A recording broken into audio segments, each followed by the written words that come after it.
Olá, vamos então para a nossa quarta aula discutindo verdade e processo penal.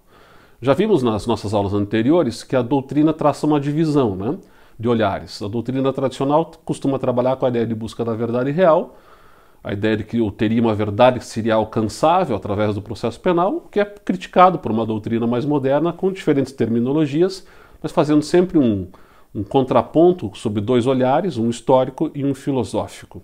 Nós já vimos a crítica histórica e estamos trabalhando com a crítica filosófica. Dentro da crítica filosófica, nas aulas anteriores, a gente já tratou do paradigma da metafísica clássica aristotélica, da verdade que está no mundo, que está nos objetos, e que eu devo ir atrás dela através de um método silogístico, que é o que fundamenta, inclusive, o discurso da busca da verdade real. Vimos também o paradigma da filosofia da consciência, cartesiano, uma ideia de que o sujeito solipsista traz a verdade em si, construiria o mundo a partir do que ele pensa do mundo. Vimos também alguns contrapontos e sempre uma alternância, de ou a verdade está no sujeito ou a verdade está no objeto. Rapidinho, só a gente relembrar, Platão, a verdade está no sujeito. Aristóteles, a verdade está no objeto. Santo Agostinho, a verdade está no sujeito. São Tomás de Aquino, a verdade está nos objetos. Descartes, a verdade está no sujeito. Bacon, Locke, David Hume, a verdade está nos objetos, o empirismo. Daí veio Kant tentando harmonizar isso, fazendo a ideia de que há uma verdade da coisa em mim e uma verdade da coisa em si, um a priori e um a posteriori, mas dando preferência para a razão, fundando um movimento que é do idealismo alemão, onde a verdade está no sujeito, o que se contrapõe depois pelo positivismo naturalista do século XIX, de novo a verdade está nos objetos, ainda que o uso da razão é a experiência que me constrói a possibilidade de chegar numa verdade em contexto científico. E justamente esse método, positivista naturalista, é que vai ser empregado para que se comece a pensar a partir da ideia da linguagem como algo que atravessa essa relação do sujeito com os objetos. Isso vai se dar no finalzinho do século XIX, no começo do século XX, naquilo que se denomina de primeiro giro linguístico, através desses dois autores, Ferdinand de Saussure e Charles Sanders Peirce. O Saussure é suíço, o Peirce norte-americano, os dois na mesma época pensaram do mesmo jeito, porque todo o impulso, como eu estava dizendo, do século XIX é usar o método da empiria, o método da observação e descrição, que é o método do positivismo naturalista. Observar e descrever. Vamos dar um destaque aqui para o Saussure, que acho que vai ter mais facilidade de compreensão para o processo penal. O Saussure vai pegar a linguagem como se colocasse ela num microscópio, tentando entender como é que ela se organiza. Então veja, não é que nunca se tivesse falado de linguagem na filosofia até aqui, A gente tem vários autores, desde Platão, se for lá em textos de Platão, como o Crátilo, por exemplo, você vai encontrar lá discursos de filosofia da linguagem. Platão fica discutindo se as coisas têm o nome que têm porque é o homem que lhes dá ou é da sua própria essência. Isso está lá em Platão, o Crátilo. Vai aparecer textos de Santo Agostinho também, falando de linguagem. A linguagem sempre esteve presente na filosofia, mas agora ela ganha uma nova conotação. Eu passo a olhar para ela como se ela fosse um objeto de estudo. É isso que vai fazer o Saussure, É como se ele pegasse a linguagem e dissesse assim, vamos tentar entender como é que esse negócio se estrutura, como é que o ser humano organiza essa linguagem. Então, método positivista naturalista, de observar e descrever. Então, ele está olhando para a linguagem, olhando para as palavras, olhando para as letras e tentando entender como é que as coisas se organizam. Saussure, então, vai organizar melhor essa questão, estabelecendo que o signo é composto de um significante e de um significado. Se nós pensarmos, por exemplo, na letra C. A letra C, o signo da letra C, pensado a partir do signo, a construção de um significante, que é a sua representação. Ele dá um conceito aqui de significante. O significante é a imagem acústica do signo. Imagem, o desenho, o formato. Se você olhar só para esse formato, se eu perguntasse assim para você, o que é isso aqui? Você me diria o quê? Isso é a letra C. Apenas vendo a imagem, você identifica a imagem, o desenho, como sendo correspondente à letra C. E se eu dissesse para você, não olhe para a imagem, mas pense na letra C, viria o som da letra C. Então, o som mais a imagem caracteriza-se como sendo o significante, são as representações do signo. as representações imagéticas e acústicas que juntas compõem a ideia de significante. E daqui eu extraio um significado. O que isto aqui quer dizer, né? No caso é a letra C, que corresponde à terceira letra do alfabeto. Então o signo letra C é representado por um significante, que é a soma da imagem e do som, e isto representa um significado. Lembra que ele está olhando, né, para a linguagem como se fosse um objeto de estudo científico, certo? E o Saussure vai dizer então que a nossa linguagem ela se organiza a partir de uma cadeia, de uma sequência de significantes. Ele fala em cadeia de significantes, cadeia aqui no sentido de sequência, né? Tá? Então ele vai dizer o seguinte, ó, a letra C sozinha é um significante, é o significante 1, e ela me dá um significado. Qual? Letra C. Agora, quando eu coloco ao lado dela um segundo significante, a letra A, esse significante 2 altera o significado do que eu tinha até então. Porque se até então eu tinha só um significante e o significado me dava a letra C, significante 1, ao lado da letra A, significante 2, os dois juntos, começam a formar uma cadeia de significantes. E aí, o que eu tenho? Já não tenho mais só a letra C, eu tenho a sílaba K. E assim vai sucessivamente. Se eu colocar mais um significante 3 ali, como sendo a letra S, agora qual é o significado que eu extraio? Não é mais a letra C, nem a sílaba K, mas a sílaba Cas. E a cada novo significante que eu vou acrescentando na cadeia de significantes, vai operando uma ressignificação da cadeia de significantes. Ela tinha um determinado significado, passa a ter um significado diferente a partir da sequência, a partir do encadeamento de significantes que eu coloco. Então você tem, por exemplo, se eu colocar mais um significante, que é o significante 4, a cadeia de significantes agora me dá um determinado significado. Casa. Casa, tudo junto, pode ser também ela um significante, a palavra casa. E ela me dá um significado. Qual o significado? Bom, casa é o local em que as pessoas residem, que elas habitam. E se eu colocar mais um significante nessa cadeia de significantes, será que altera o significado da cadeia de significantes? Altera. Se eu colocar mais o significante 5 ali como sendo a letra R, agora eu já não tenho mais a palavra casa, sim a palavra casar. Né? E casar tem um outro significado. Casa é onde eu resido, casar é unir-me em matrimônio com outra pessoa para vivermos felizes para sempre. Então são significantes com significados diferentes. A cada novo significante que eu acrescento na cadeia de significantes, eu altero o significado da cadeia de significantes. Vamos ver se isto fica mais claro quando a gente faz uma frase, por exemplo. Aqui também eu tenho a letra A como um significante, a palavra casa inteira como um segundo significante, a conjunção é como um terceiro significante, e aí eu posso mudar. Posso escrever a casa é azul. E essa cadeia de significantes me dá qual significado? Ah, você está se referindo à cor da residência. E se eu tirar o significante azul e colocar outro significante no lugar? Grande, por exemplo. E aí a frase passa a ser a casa é grande. Bom, a casa é grande é outro significado. Dependendo de qual significante eu coloque, o significado muda da cadeia de significantes. Porque uma coisa é dizer que a casa é azul, eu estou me referindo à cor dela. Outra coisa é dizer que a casa é grande, e eu estou me referindo ao tamanho dela. E se eu parasse a frase aqui no é, a casa é, eu não teria o significado pleno ainda. Eu dependo de um próximo significante para compreender o significado, inclusive, desta cadeia de significantes.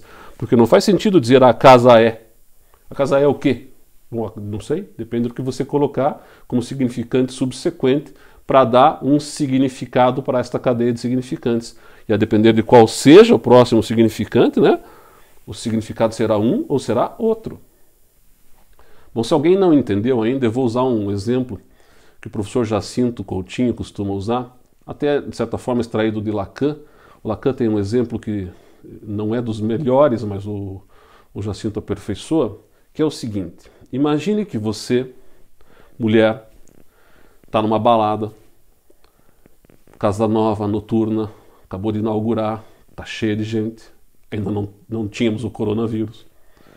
A casa está cheia, ou é posterior a essa nossa pandemia, né? Imagine que isso acabe logo e você então vá agora, finalmente, né? Vamos reabrir as casas noturnas e finalmente vamos poder viver de novo entre as pessoas de forma a conviver em espaços fechados.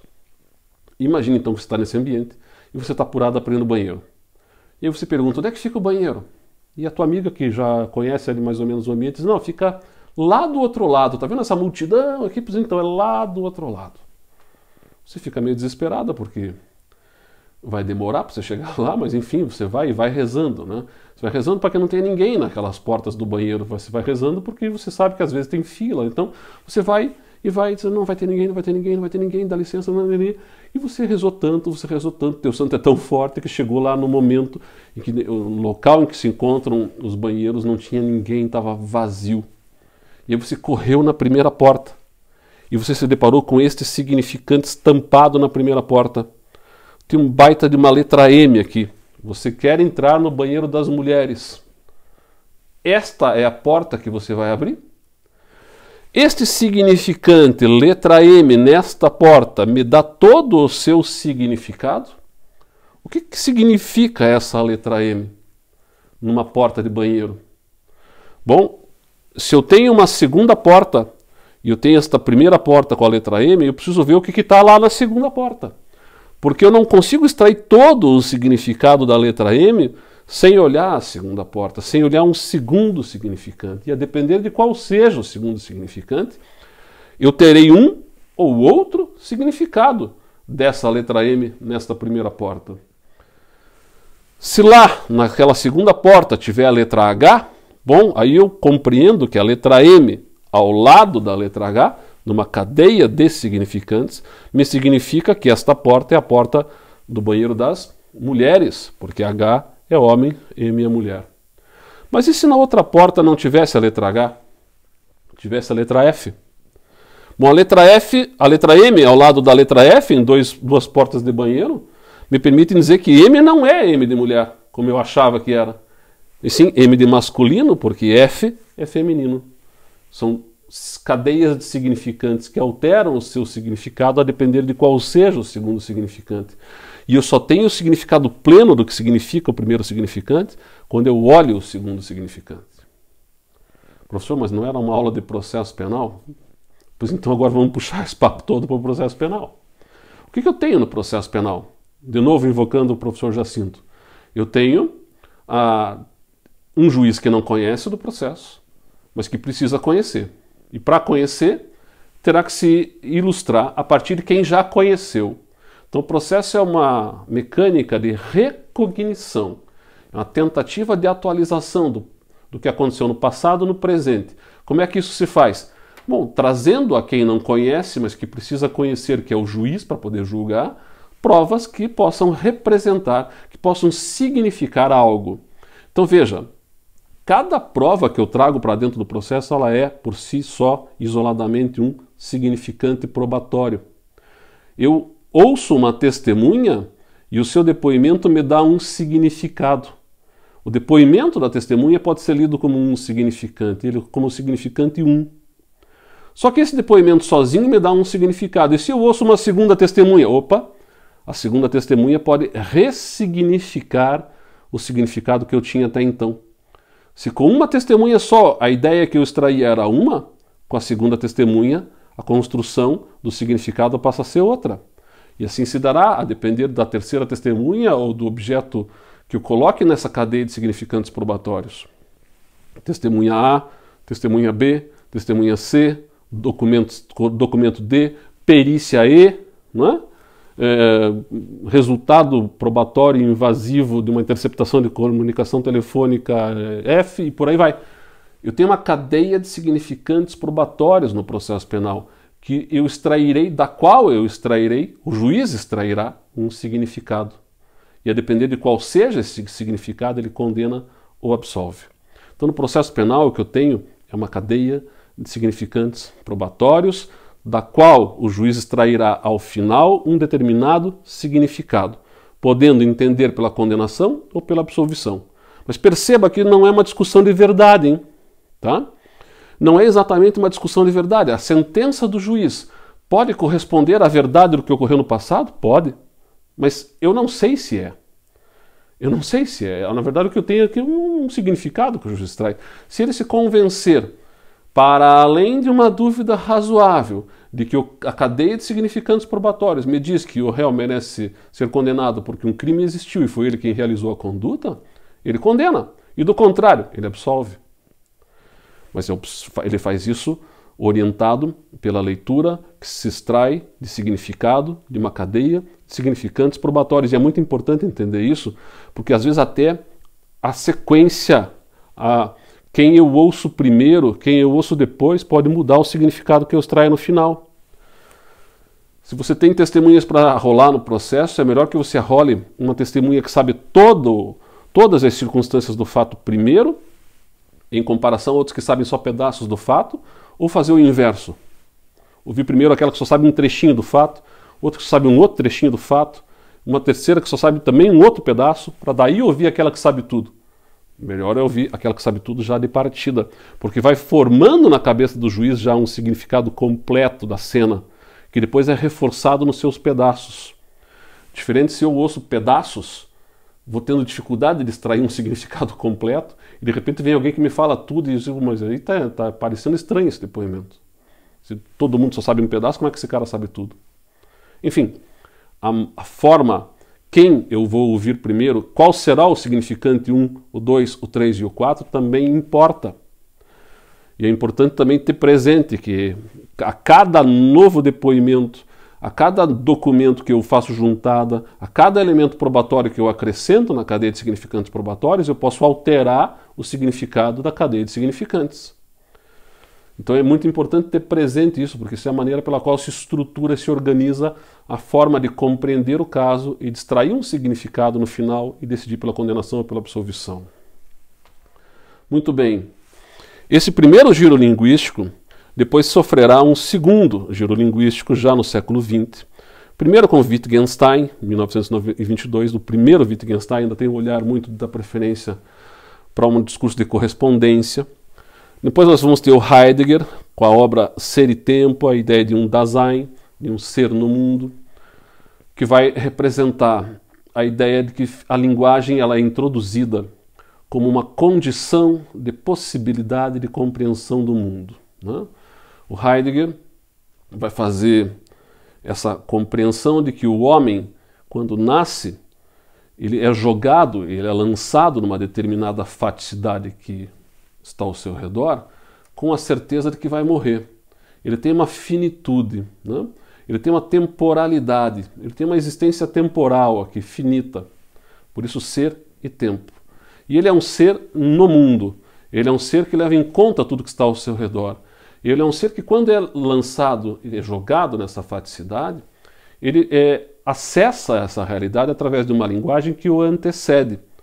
Quando nós nascemos no Brasil, já se falava a língua portuguesa aqui e as palavras já tinham o significado que sempre tiveram. Veja, eu vou aprender essa linguagem para poder interagir com as pessoas e com o mundo, para poder acessar a realidade das coisas, inclusive. Só que aí veja a importância do outro, porque a linguagem não pode ser só minha, a linguagem tem que ser compartilhada. Então ela é pré-compreensão, ela é estruturante, ela vem antes da compreensão e ela vem a partir de um compartilhamento de significados. As palavras têm significados compartilhados entre as pessoas que falam a mesma língua. Por isso a relação de compreensão que eu tenho passa a se dar mais no plano do sujeito em relação a outro sujeito, e não mais de um sujeito em relação a um objeto. O que muda com a filosofia da linguagem, principalmente com o segundo giro linguístico, é que eu saio de uma relação histórica que sempre tivemos, né, ao longo da história da filosofia, de um sujeito que se relaciona com o objeto, que está num seguinte, pode estar dentro de dois prismas, né? Ou um sujeito que se assujeita à verdade do objeto, ou um sujeito que assujeita o objeto à sua verdade, né? Quando ele se assujeita à verdade do objeto, metafísica clássica aristotélica. Quando ele é sujeito ao objeto, à sua verdade, é a filosofia da consciência cartesiana. E agora? Agora a relação não é mais sujeito-objeto. Agora é a relação sujeito-sujeito, porque eu preciso do outro para compreender a linguagem, para poder acessar a realidade do mundo. Porque eu acesso o mundo pela linguagem. A linguagem passa a ser condição de possibilidade de compreensão do mundo. Aproveitando o primeiro Wittgenstein ainda, né? O primeiro Wittgenstein, ainda que não trabalhava ainda com jogos de linguagem, que depois vai ser a segunda leitura, né, do Wittgenstein. O Wittgenstein muda a sua forma de pensar ao longo da sua vida. Mas o primeiro Wittgenstein ainda tem uma frase bastante interessante para a gente trabalhar aqui, que ele dizia que o nosso mundo é do tamanho da nossa capacidade linguística. Ainda que seja criticável a leitura do primeiro Wittgenstein, seja preferível o segundo, porque as palavras mudam o seu significado dependendo do contexto, o que ele afirma no primeiro momento é importante para a gente entender a ideia de que é através da linguagem que eu acesso a realidade. Quanto mais eu domino a língua, quanto mais eu domino as palavras, quanto mais eu compreendo o significado das palavras, mais eu entendo o mundo. Quanto mais pobre é a minha linguagem, mais dificuldade de entender o mundo que está ao meu redor. Quanto mais rica é a minha capacidade linguística, mais amplo é o meu universo de compreensão do mundo. Basta entender que quando você aprende uma nova língua, abre-se um novo universo à tua disposição, que sempre esteve ali, mas que você não acessava porque você não compreendia a língua.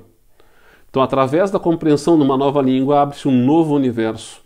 E aí você começa a entender coisas que antes você não entendia. Se você não entendia porque não dominava a linguagem, aquilo não existia para você. Mas sempre existiu, sempre esteve ali, né? Eu já dei isso como exemplo numa outra aula, né?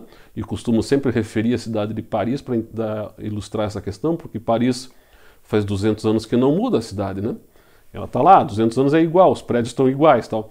Então, se você for para Paris hoje sem falar francês, vai acessar uma realidade. Se você voltar para o Brasil, aprender a língua francesa e voltar para Paris, você acessa outras realidades que já estavam lá na tua primeira visita, mas que não faziam sentido para você, porque você não dominava a língua, mas que agora fazem sentido. E aí muda a tua forma de compreender, porque agora você domina uma outra linguagem. Então a relação passa a ser uma relação sujeito-sujeito. E aí muda a forma de você também entender a importância de controlar esse juiz que julgará. Porque se o juiz julga através de uma cadeia de significantes, da qual ele extrai um significado, a questão que surge é: vai extrair como esse significado? Sozinho ou comigo junto? Comigo parte junto? Comigo Ministério Público, comigo Defesa? Vai extrair esse significado sozinho? Bom, ele tem dois jeitos de fazer isso. Ou orientado pela metafísica clássica aristotélica, deixa que eu faço sozinho, que era o modelo, aspas, mais inquisitório, em que o juiz era gestor da prova, senhor absoluto, e ia atrás da prova sozinho, deixa que eu faço tudo, que a prova está no mundo, eu vou atrás dela de qualquer jeito. Ou eu mantenho ele inerte, e mantenho ele inerte de forma absoluta. E a inércia absoluta representa a prevalência de qual paradigma lá na sentença? Da filosofia da consciência. Porque se esse juiz não dialoga, ah, mas as partes produzem. Sim, mas ele não está dialogando. As partes estão produzindo as provas lá longe dele e ele está só assistindo, ele não pode interferir de jeito nenhum, não. Então o que vai predominar é o que ele pensa do mundo. Aqui o problema lá do Franco Cordeiro, né, a ideia dos quadros mentais paranoicos, eu não neutralizo quadros mentais paranoicos quando eu mantenho uma inércia absoluta. Já tratei desse assunto quando falei do princípio da inércia. Tem uma aula, pesquisem aí, princípios do processo. A segunda aula fala especificamente do princípio da inércia e deixo mais clara essa questão aqui. A inércia absoluta também não é uma alternativa para diminuir discricionalidade, porque acaba prevalecendo muitas vezes a filosofia da consciência. A melhor maneira, o melhor paradigma de se construir um melhor processo é o paradigma da filosofia da linguagem, é premiar intersubjetividade, que potencializa, que reforça a contraditória e ampla defesa. O contraditório e ampla defesa ganham uma nova coloração, uma nova dimensão, quando eu acrescento aqui o discurso da intersubjetividade, quando eu permito um diálogo. Eu tenho que dialogar com o juiz, né? Eu já falei disso aqui quando falamos da inércia. A cabeça do juiz é um sistema fechado. Para acessar o que vai na cabeça dele, ele precisa abrir a boca e me contar. Do contrário, eu vou ser surpreendido na sentença. Então, a intersubjetividade, que é a base de uma relação sujeito-sujeito, que organiza o paradigma da filosofia da linguagem, é que deve nortear a construção e o pensamento da legislação processual penal brasileira, se nós quisermos de fato avançar para um processo mais democrático, que diminua a discricionariedade. Porque aí tem um fator adicional, que é quando a gente casa ainda tudo que se sabe da filosofia da linguagem com tudo que se sabe também de psicanálise. Não dá para misturar filosofia com psicanálise ou psicologia cognitiva, porque a filosofia é consciente e aqui, às vezes, é inconsciente. Mas dá para fazer uma interseção nos pontos em comum em que as duas se tocam, para a gente compreender a complexidade que é a produção probatória e a construção de uma compreensão para que o juiz possa decidir no caso concreto. O que nós temos? Bom, a psicanálise me diz que muitas vezes o inconsciente é formatado como linguagem. Bom, se ele é formatado como linguagem e é inconsciente, e estando com você te acompanha e não raras vezes aflora, é preciso também levar em conta que essa linguagem muitas vezes é metafórica, é metonímica, e às vezes o que aflora já não é exatamente aquilo que você recalcou eventualmente para constituir o teu inconsciente. Quando você joga isso tudo para o processo penal, para um juiz que vai decidir, e que às vezes pode decidir a partir do que vem do seu inconsciente, com linguagem metafórica, metonímica, há uma chance grande de decidir de forma discricionária. Como é que eu diminuo isso? Dialogando e metendo toda a colher da filosofia da linguagem aqui para trazer o juiz para uma relação de intersubjetividade com as partes, reforçando o contraditório, reforçando a ampla defesa, fazendo com que, através do diálogo, o juiz compreenda melhor o caso e possa tomar uma melhor decisão e a verdade que se produza no processo seja uma melhor verdade no que diz respeito à diminuição de discricionariedade do órgão decisório que é o juiz. Porque ele vai decidir, né? A gente tem que ter em mente o seguinte, se a gente possa dizer que a filosofia da linguagem nos permite concluir que não dá para construir uma verdade real, porque não existem suficientes palavras na linguagem para definir o todo das coisas. Veja, isso aqui é importante de entender. Por que a gente diz que não há verdade real na filosofia, a partir da filosofia da linguagem? Porque eu não tenho linguagem suficiente para dizer do todo do mundo. E quando me faltam palavras para dizer do todo do mundo, o que eu faço? Eu coloco outra palavra no lugar. E se eu coloco outra palavra no lugar, já não é exatamente aquilo. E essa outra palavra vem da onde? Muitas vezes pode vir do inconsciente, que é metafórico, que é metonímico. E aí já não é exatamente aquilo, é coisa completamente diferente daquilo. Enfim, se eu não tenho suficientes palavras para dizer do todo do mundo, eu coloco outras palavras no lugar e já não é mais bem aquilo. Por isso que há uma limitação, há uma incapacidade do ser humano de alcançar o todo das coisas. Por isso que a verdade real é impossível, filosoficamente falando, de ser reconstruída. Agora presta bem atenção. Isso não significa dizer que não existe um real, tá? Tem que tomar um cuidado, porque alguns discursos de filosofia da linguagem vão exagerar no relativismo, dizer, bom, então não existe verdade absoluta, então cada um tem a sua verdade, então tá tudo certo. Não, não é bem assim que funciona, meu amigo, senão vira uma bagunça isso aqui.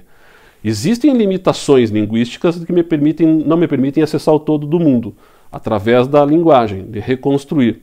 Mas que existe o mundo, existe, né? Só que jogar a pedra na tua cabeça vai machucar, né? E não adianta você querer mudar o significado daquela pedra mudando, fazendo, como alguns autores sugerem, que eu possa construir uma verdade por consenso diferente da realidade do mundo. Não é disso que se trata. Você não muda a realidade das coisas porque resolve consensuar que ela é algo diferente daquilo que sempre foi. Se eu começar a chamar um ônibus de, sei lá, de folha de papel, ele não vira uma folha de papel, ele continua sendo um ônibus. Você não muda a realidade do ônibus porque resolve mudar por consenso o que aquilo significa. Se eu tivesse um copo de água aqui nas mãos e dissesse que isso não é um copo de água, que isso é uma pena de ganso, não viraria uma pena de ganso. Continuaria sendo um copo de água. Ah, mas se todo mundo chamar de pena de ganso, vira pena de ganso. Não, não vira. Continua sendo um copo de água. E se eu virar na tua cabeça, vai molhar. Pena de ganso não molha. Mas copo de água virado na tua cabeça molha. Experimenta para ver se muda a realidade, tentando mudar apenas através da... Não muda. O real continua lá. São coisas diferentes. Entender que existe um real, Alguém morreu no crime de homicídio, certo? Está morto o sujeito. Nós vamos verificar agora no processo quem é o culpado. Ah, posso desdizer da morte do sujeito, dizer que ele não tá morto, está vivo? Se a gente consensuar, não vira. O sujeito não renasce porque você resolveu ressuscitá-lo pela linguagem. Ele está morto. A sentença que o juiz prolata no processo não muda a realidade do passado. A gente acredita nela como uma declaração do que possa ter ocorrido, porque a gente precisa viver. E o processo é um instrumento de tentar solucionar alguns conflitos que existiram no passado. Só que ele tem problemas, o processo tem limitações de reconstrução fática, linguística, as falhas de testemunha, a cadeia de significantes, o significado que o juiz extrairá. Ele é complexo, ele é relativo, ele é difícil, mas é o que temos, né?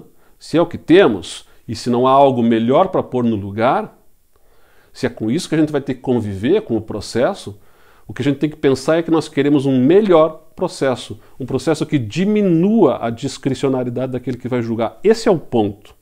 Então, quando você vai discutir verdade, o mais importante não é saber que verdade, é saber como ela será reconstruída. Sozinho, o juiz? Inerte? Ele sozinho indo atrás? Metafísica clássica aristotélica? Ele sozinho inerte? Com as partes patrocinando uma produção probatória, mas distantes de um diálogo com o juiz? Filosofia da consciência prevalece aqui? Ou os três dialogando? As partes como principais protagonistas, mas o juiz atuando como um ator secundário, mas também dialogando dentro de uma intersubjetividade que permita potencializar a contraditória e ampla defesa e façam ver ao juiz que ele terá que decidir levando em conta o diálogo que travou na construção de uma melhor compreensão dialogada do significado que extrairá da cadeia de significantes. Enfim, eu tenho pouco tempo aqui para explicar isso, né? Isso é mais complexo do que se imagina. E o discurso de verdade que a doutrina mais moderna prega também tem que levar em conta, às vezes, que há uma diferença, porque alguns falam em verdade consensual, não me parece que seja a melhor ideia. A base desse discurso é Habermas, e o Habermas parte da ideia de que as partes estariam em pé de igualdade para dialogar, coisa que não é verdadeira. Outros falam em verdade judicial. Cuidado, porque verdade judicial é filosofia da consciência.